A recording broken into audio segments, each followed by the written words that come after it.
to, koliko je človeka strah ali pa kakšni so gor, kakšni te občutki, adrenalin je zelo borbeni hormon. Sprošča se takrat, ko se telo počuti ogroženo ali kaj podobnega, in če si ti nekje parkrat v tednu, vsakodnevno po 40 skokov na teden, tebi je tisto vsakdanje, ne? Tako da ni, da bi bilo karkoli tam krize. Najbolj česar te je, ko se spuščaš po naletu,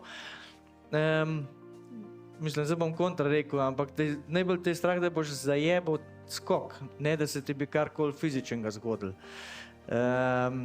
Predvsem na letalnici, če že se pojavi ta prvi strah, je lih to, da boš tisto redko šanso, da boš šel daleč, zajebal s tem, da boš naredil tehnično napako, ne da se ti bo kaj zgodilo. Je pa, če na to misliš, pa si mentalno že narobe, ker lih to je pa ena tista osnova, ki gre pri psihološki pripravi pri skokih. Una klasična, ki ste verjetno že kdaj slišali, ne si predstavljati roza slona z rumenim pikom pa marelo v rokah.